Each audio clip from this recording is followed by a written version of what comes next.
ഹിന്ദു പെൺകുട്ടിയെ കൊന്നതിൽ പാണക്കാടിന്റെ പങ്ക് പുറത്ത്, ഞെട്ടിക്കുന്ന ദൃശ്യങ്ങൾ പുറത്ത്. ഇതൊക്കെ കേൾക്കുമ്പോഴും കാണുമ്പോഴൊക്കെ നമ്മൾ എന്തെങ്കിലുമൊക്കെ പറഞ്ഞു പോകും. തീട്ടം ബൈജു ഉണ്ടല്ലോ, വാ തുറന്നാൽ വിസർജനമാണ് ഇവന്റെ വായിന്ന് വരുന്നതെന്ന് നമുക്കറിയാം. മറ്റൊരു ദുർഗന്ധവും കൂടെ വന്നിരുന്നുകൊണ്ട് ഈ സെപ്റ്റി ടാങ്കിൽ ഇരുന്നുകൊണ്ട് പച്ച വർഗീയത ഇങ്ങനെ അങ്ങോട്ട് പ്രൊഡ്യൂസ് ചെയ്തുകൊണ്ടിരിക്കുക. ഇവന്മാരെ ഒന്ന് കയ്യാമം വെച്ച് അകത്തിടാനൊന്നും ഇവിടെ ഒരു നിയമ സംവിധാനങ്ങളും ഇല്ല. പണ്ടും ഇത്തരത്തിലുള്ള ഒരുപാട് പരാമർശങ്ങൾ നടത്തിയിട്ടുണ്ട്. മലപ്പുറം ജില്ലയിലാണ് ഈ മരവാണം ജനിച്ചത് കേട്ടോ. സ്വന്തം മാതാവിനോ സ്വന്തം ഭാര്യയ്ക്കോ മക്കൾക്കോ 10 പൈസയുടെ ഗുണമില്ലാത്ത, വാക്കുകൊണ്ട് പോലും ഗുണമില്ലാത്ത ഈ വൃത്തികെട്ട ചെറ്റ ഊട്ടയിലിരുന്നുകൊണ്ട് ഇവനേക്കാളും വിസർജനമായിട്ടുള്ള മറ്റ് ചില വേട്ടാവളിയന്മാരെയും വിളിച്ചിരുത്തിക്കൊണ്ട് ഇതിനെക്കുറിച്ചിട്ടൊരു ആധികാരികമായിട്ടുള്ള ചർച്ച ഇവന്റെ ചാനലിനകത്ത് നടത്തിയിട്ടുണ്ട്. ഇവിടെ വസൽക്കാരാട്ട് എന്ന് പറയുന്ന ഒരു പരനാറി ഉണ്ടല്ലോ, ഇവൻ പറഞ്ഞത് മുസ്ലിം ലീഗ് പച്ച വർഗീയവാദിയാണെന്നാണ് പറഞ്ഞത്. അപ്പൊ സംഘപരിവാറിന്റെ സ്പോൺസേഡ് ആയിട്ടുള്ള ഇത്തരത്തിലുള്ള കീടങ്ങൾക്ക് സംഘപരിവാറിനെ കാസാടേക്ക് അച്ചാരം മേടിച്ചുകൊണ്ട് ഈ സമൂഹത്തിന്റെ ഇടയിൽ ഇവിടെ ഏകോദര സഹോദരങ്ങളെ പോലെ കേരളത്തിൽ കഴിയുന്ന ആളുകളുടെ ഇടയിലേക്ക് ഇത്തരത്തിലുള്ള വിദ്വേഷങ്ങൾ എറിഞ്ഞു കൊടുത്തുകൊണ്ട് ഇവിടെ പ്രശ്നങ്ങൾ ഉണ്ടാക്കാൻ വേണ്ടി ശ്രമിച്ചുകൊണ്ടിരിക്കുകയാണ് ഈ ചെറ്റകൾ കേട്ടോ. സാബരിയ വസന്ത് എന്ന് പറഞ്ഞ 21 വയസ്സുള്ള ഒരു മെഡിക്കൽ വിദ്യാർത്ഥിനി ഉസ്ബെക്കിസ്ഥാനിൽ കൊല്ലപ്പെട്ടു. കൊല ചെയ്തത് ഒരു മുസ്ലിം നാമധാരിയായിട്ടുള്ള നസ്രത്ത് ആദം എന്ന് പറയുന്ന ഒരു കൊടും ക്രിമിനൽ. ഇവൻ ഈ പെൺകുട്ടിയെ കൊലപ്പെടുത്തി. ഇതിന്റെ ഒരു മോട്ടീവ് എന്താണെന്നുള്ളത് ഇതുവരെ നമുക്കറിയത്തില്ല. പക്ഷെ കുടുംബം പറയുന്നത് ഇത് ലവ് ജിഹാദാണെന്നാണ്. പെൺകുട്ടിയെ ഇസ്ലാം മതത്തിലേക്ക് ഇവൻ ക്ഷണിച്ചപ്പോൾ പെൺകുട്ടി നിരസിച്ചു. അതിന്റെ പേരിൽ ലാപ്ടോപ്പ് കൊണ്ട് ക്രൂരമായി കൊലപ്പെടുത്തി എന്നാണ് കുടുംബം പറയുന്നത്. ഇവിടുത്തെ മുസ്ലിം സമൂഹമോ അല്ലെങ്കിൽ മുസ്ലിം പണ്ഡിതന്മാരോ അല്ലെങ്കിൽ നിങ്ങൾ നാഴികയ്ക്ക് 40 വട്ടം പറയുന്ന സുഡാപ്പികളോ ആരും ഈ ക്രിമിനലിന് വേണ്ടി രംഗത്ത് വന്നിട്ടില്ല. ആരും ഇവനെ സപ്പോർട്ട് ചെയ്ത് സംസാരിക്കത്തുമില്ല. നമ്മുടെ ഒരു സഹോദരിയെ ക്രൂരമായി കൊലപ്പെടുത്തിയിട്ടുള്ള ഈ മുസ്ലിം നാമധാരിയായിട്ടുള്ള ഈ പരമ ചെറ്റയ്ക്ക് വേണ്ടി ഒരാളും അവന്റെ കുടുംബം പോലും രംഗത്ത് വരുന്നത് നമ്മൾ കണ്ടിട്ടില്ല.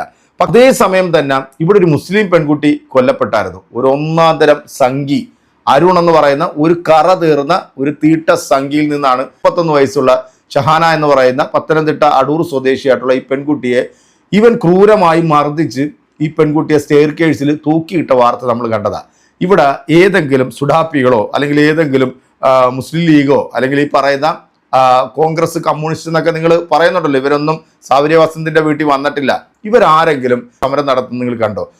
വ്യക്തമായിട്ടുള്ള രാഷ്ട്രീയ അജണ്ട വെച്ചുകൊണ്ട് കൊലപ്പെടുത്തിയത് മുസ്ലിമും പെട്ടത് ഹിന്ദു പെൺകുട്ടി ആയതുകൊണ്ട് ഇതിനകത്ത് വ്യക്തമായിട്ടുള്ള ഒരു വർഗീയ രാഷ്ട്രീയം കൊണ്ടുവരാൻ വേണ്ടിയാണ് ഇവിടുത്തെ സംഘപരിവാർ ശ്രമിച്ചത്. ജാഥയൊക്കെ നിങ്ങൾ കണ്ടു കാണുമായിരിക്കും ഹരിപ്പാട് നടത്തിയത്.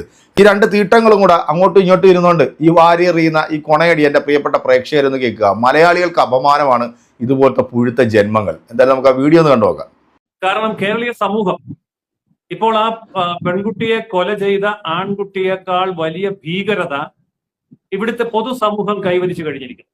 ഇവിടുത്തെ കോൺഗ്രസ് പാർട്ടിയും ഇവിടുത്തെ കമ്മ്യൂണിസ്റ്റ് പാർട്ടികളും ഇവിടുത്തെ മുസ്ലിം ലീഗും ഒറ്റക്കെട്ടായി നിന്നുകൊണ്ട് കേരളത്തെ ഇസ്ലാമിക ഭീകരതയ്ക്ക് തീരെഴുതി കൊടുത്തിരിക്കുന്നു. ഇപ്പൊ ബൈജു പറഞ്ഞതുപോലെ ഇത് ഭീകരവാദമാണ്, ഇത് ഭീകര പ്രവർത്തനമാണ് എന്നതിന്റെ തെളിവ് ഈ പെൺകുട്ടിയുടെ പോസ്റ്റ്മോർട്ടം റിപ്പോർട്ടിൽ തന്നെ ഉണ്ട്. പെട്ടെന്നുണ്ടായ പ്രകോപനത്താൽ കൊല ചെയ്യപ്പെട്ടു അല്ലെങ്കിൽ കൊന്നു എന്ന് പറയുമ്പോൾ സ്വയം നിയന്ത്രിക്കാൻ കഴിയാതെ വന്നതുകൊണ്ട് അബദ്ധത്തിൽ ചെയ്തു പോയ കൊലപാതകം എന്നാണ് പറയുക. പക്ഷെ ഇവിടെ അങ്ങനെയല്ല. ഇവിടെ വളരെ ആസൂത്രിതമായി തീവ്രവാദികൾക്ക് മാത്രം കഴിയുന്ന തരത്തിൽ വളരെ ആസൂത്രിതമായി ലാപ്ടോപ്പ് കൊണ്ട് തലക്കടിച്ചു കൊന്നു എന്ന് പറയുമ്പോൾ ലാപ്ടോപ്പ് ആയുധമാണോ? ആയുധമല്ല. അപ്പൊ ആയുധമല്ലാത്തത് കൊണ്ട് മനഃപൂർവ്വം ആയുധം ഉപയോഗിച്ച് വധിക്കാൻ ശ്രമിച്ചതല്ല. പെട്ടെന്ന് ദേഷ്യം വന്നപ്പോൾ കയ്യിലിരുന്ന ലാപ്ടോപ്പ് വെച്ച് അടിച്ചു എന്ന് പറയുമ്പോൾ നിയമത്തിന്റെ മുമ്പിൽ രക്ഷപ്പെടാം എന്ന് തോന്നാം. പക്ഷെ അങ്ങനെയല്ല. കേവലം തലയ്ക്ക് ഉള്ള അടി മാത്രമല്ല ഈ പെൺകുട്ടിയുടെ മരണം കാരണം. എത്ര നീചവും നിന്ദ്യവുമായി ഒരു കാഫിറിനെ വധിക്കാമോ അത്രയും കൂടുതൽ ഹൂറികളെ അവിടെ ചെല്ലുമ്പോൾ കിട്ടും എന്നുള്ള ലക്ഷ്യം നേടാൻ വേണ്ടി ചെയ്ത കൊടും ക്രൂരത, ഒരുപക്ഷെ ദിവസങ്ങളോളം നീണ്ടു നിന്ന കൊടും ക്രൂരത എന്ന് പറയണം. ഇത് സംഭവിച്ചു. ഇതേ സംബന്ധിച്ചുള്ള പോസ്റ്റ്മോർട്ടം റിപ്പോർട്ട് അടക്കമുള്ള കാര്യങ്ങൾ കുടുംബാംഗങ്ങൾ വെളിപ്പെടുത്തി.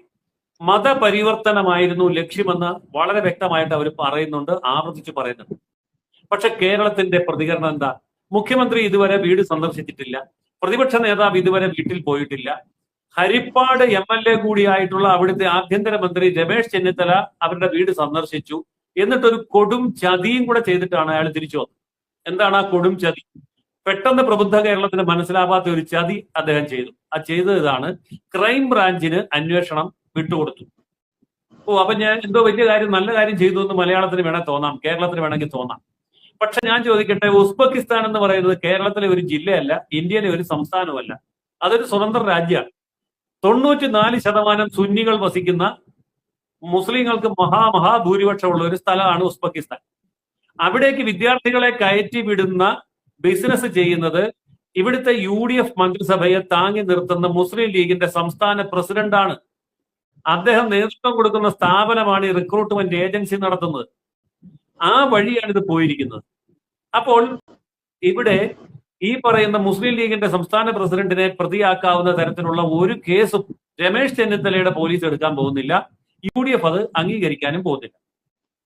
അപ്പോ ഇതിന്റെ പിന്നിലുള്ള വളരെ വ്യക്തമായ ഒരു നീക്കം CPM-ഉം കോൺഗ്രസും മുസ്ലിം ലീഗും അടക്കമുള്ള ഇവിടുത്തെ രാഷ്ട്രീയ പാർട്ടി, ആ രാഷ്ട്രീയ പാർട്ടികൾ ഈ കാര്യത്തിൽ എടുത്തിരിക്കുന്ന തന്ത്രപൂർവമായ തട്ടിപ്പാണ് ഈ ക്രൈംബ്രാഞ്ച് അന്വേഷണം. ആത്മാർത്ഥത ഉണ്ടെങ്കിൽ അവർ ചെയ്യേണ്ടത് എന്താണ്? CBIക്ക് വിടണമെന്ന് സംസ്ഥാന ഗവൺമെന്റ് കേന്ദ്രത്തോട് ആവശ്യപ്പെടണം. നമുക്കറിയാവുന്ന പോലെ CBIക്ക് സ്വന്തമായിട്ട് കേസെടുക്കാൻ അധികാരമില്ല. CBI എങ്ങനെയാ കേസെടുക്കുന്നത്? ഒന്നുകിൽ സംസ്ഥാന ഗവൺമെന്റുകൾ ആവശ്യപ്പെടണം, അല്ലെങ്കിൽ സുപ്രീം കോടതി ആവശ്യപ്പെടണം, അല്ലെങ്കിൽ ഹൈക്കോടതി ഉത്തരവിടണം. ഇതൊന്നുമല്ല കേന്ദ്ര ഗവൺമെന്റിന് എടുത്തുകൂടെ എന്ന് ചിലർ ചോദിക്കും. കേന്ദ്ര ഗവൺമെന്റിന് എടുക്കാം. എവിടെയാന്ന് ചോദിച്ചാൽ കേന്ദ്ര ഭരണ പ്രദേശത്ത് മാത്രം. അതായത് ഈ സാവരിയ വസന്ത് എന്ന് പറയുന്ന ഈ സഹോദരി കൊല്ലപ്പെട്ടതിൽ പാണക്കാട്ടെ തങ്ങന്മാർക്ക് ഇതിനകത്ത് വ്യക്തമായിട്ടുള്ള പങ്കുണ്ട്. അതുകൊണ്ട് ഈ കേസ് അന്വേഷണം തങ്ങന്മാരുടെ വഴിയിലേക്ക് പോകണമെന്നാണ് പറയുന്നത്. പാകിസ്ഥാനിൽ പ്രവർത്തിക്കുന്ന ഈ ഒരു സ്ഥാപനത്തിന്റെ എന്തോ മേൽനോട്ടം വഹിക്കുന്നുണ്ട് എന്നാണ് പറയപ്പെടുന്നത്. ഈ പെൺകുട്ടി പോയത് പത്തനംതിട്ട കേന്ദ്രീകരിച്ച് പ്രവർത്തിക്കുന്ന ഒരു ഏജൻസി വഴിയാണ് ഈ പെൺകുട്ടി ഉസ്ബെക്കിസ്ഥാനിലേക്ക് പോകുന്നത്. അപ്പോൾ ആ വഴിക്കും ഒരു അന്വേഷണം നടത്താം അല്ലേ? കേരളത്തിന് നേരിട്ട് എന്തായാലും ഉസ്ബെക്കിസ്ഥാനിൽ ഇടപെടാൻ സാധിക്കത്തില്ല എന്നുള്ളത് നമുക്ക് എല്ലാവർക്കും അറിയാം. അത് ഈ പൊട്ടന്മാരായിട്ടുള്ള സംഖ്യകൾക്കും അറിയാം. ഇന്ത്യൻ എംബസി വർക്ക് ചെയ്യുന്ന ഒരു സ്ഥലവും കൂടിയാണ് ഈ ഉസ്ബെക്കിസ്ഥാൻ. ഇവിടുത്തെ വിദേശകാര്യ മന്ത്രിക്ക് നേരിട്ട് ഉസ്ബെക്കിസ്ഥാനിലെ ഈ നടന്നിട്ടുള്ള സംഭവങ്ങളുമായി ബന്ധപ്പെട്ടിട്ട് നേരിട്ടുള്ള ഒരു ഇടപെടലും നടത്താം. ഏതെങ്കിലും അന്വേഷണ ഏജൻസിയെ കൊണ്ടൊക്കെ അന്വേഷിപ്പിക്കാനൊക്കെ ഇവർക്ക് സാധിക്കും. പക്ഷേ ഇതൊന്നും ചെയ്യാതെ കേരളത്തിൽ വന്നിട്ട് ഇവിടുത്തെ കോൺഗ്രസും കമ്മ്യൂണിസ്റ്റും മുസ്ലിം ലീഗും എല്ലാം ഒറ്റക്കെട്ടായി നിന്നുകൊണ്ട് ഇത് വളരെ ലാഭത്തോടുകൂടി എടുക്കുന്നതാണ് ഈ മരപ്പൊട്ടന്മാരായിട്ടുള്ള ഈ തീട്ട സംഖ്യകൾ വന്നിരുന്നുകൊണ്ട് സെപ്റ്റിക് ടാങ്കിൽ വന്നിരുന്ന് കൊണയടിക്കുന്നത്. എന്തായാലും ഈ മരപ്പൊട്ടന്റെ പേരെന്തോ ജയദേവനെന്നോ അങ്ങനെ എന്തോ അങ്ങാണ്ടാണെന്നാണ് തോന്നുന്നത്. ഇവന്റെ ഈ അപ്പി ബൈജുവിന്റെ സെപ്റ്റിക് ടാങ്കിൽ നിത്യ സന്ദർശകനായിട്ടുള്ള ഇയാളും മറ്റു ജാമിത എന്ന് പറയുന്ന ഒരു വൃത്തികെട്ട കൂതറയുണ്ടല്ലോ, ഇവന്റെ സഹോദരി എന്നൊക്കെയാണ് പറയുന്നത്. ഏത് തരത്തിലാണ് സഹോദരി എന്നുള്ളതിനെ കുറിച്ച് നമുക്കറിയില്ല. എന്തായാലും ആയിക്കോട്ടെ, പറയണ്ട. എല്ലാവരും കൂടെ വന്നിരുന്നുണ്ട് ഇതിനെ കുറിച്ചിട്ടൊരു വീഡിയോ ചെയ്തിട്ടുണ്ട്. ആ ഒരു വീഡിയോ മറ്റേ എൻ്റെ പ്രിയപ്പെട്ട പ്രേക്ഷകരെ ഞാൻ അടുത്തൊരു വീഡിയോയിൽ കാണുന്നതായിരിക്കും. ഏതാണേലും ഈ അപ്പി ബൈജുവിൻ്റെ അണ്ണാക്കിലടിക്കുന്ന മറുപടി ആയിരിക്കണം കേരളത്തിലെ ജനങ്ങളെ നിങ്ങൾ കൊടുക്കേണ്ടത്. കാരണം ഇവനെപ്പോലുള്ള പുഴുത്ത ജീവികൾ നമ്മുടെ കേരള സമൂഹത്തിനും മലയാളികൾക്കും അപമാനമാണ്. പെൺകുട്ടി കൊലപ്പെട്ടതുമായി ബന്ധപ്പെട്ട് കേരളത്തിലെ മലയാളികളെ ഒന്നടങ്കം അധിക്ഷേപിച്ചിരിക്കുകയാണ് ഈ വൃത്തികെട്ടന്മാർ. ഇതിനകത്ത് കൃത്യമായിട്ടുള്ള ഒരു പൊളിറ്റിക്സ് കളിച്ചുകൊണ്ടിരിക്കുന്നതും ജാതിപരമായി ഇവിടെ വിവേചനം നടത്തിക്കൊണ്ടിരിക്കുന്നതും ഇവിടുത്തെ സംഘപരിവാർ ഓളികളാണ് ഇതിനെ വേറൊരു തലത്തിലേക്ക് കൊണ്ടെത്തിക്കാൻ വേണ്ടി ശ്രമിച്ചുകൊണ്ടിരിക്കുന്നത്. അതേസമയം മരണപ്പെട്ടു പോയിട്ടുള്ള ഒരു മുസ്ലിം പെൺകുട്ടി ഷഹാന എന്ന് പറയുന്ന 31-കാരി, അവളെ ക്രൂരമായി പീഡിപ്പിക്കുകയും മരിക്കുന്നതിൻ്റെ അന്ന് ഇവൻ അരുൺ എന്ന് പറയുന്ന ഈ ചാണക സംഘി അതിക്രൂരമായി മർദ്ദിച്ച് കൊലപ്പെടുത്തി. ഇതിനെതിരെ ആരെങ്കിലും ഇവിടെ രംഗത്ത് വന്നിട്ടുണ്ട്? പ്രിയപ്പെട്ട പ്രേക്ഷകരെ, നിങ്ങളുടെ കമന്റുകൾ അറിയിക്കുക. അടുത്തൊരു വീഡിയോയിൽ നമുക്ക് വീണ്ടും കാണാം. അതൊരു എല്ലാവർക്കും ബൈ.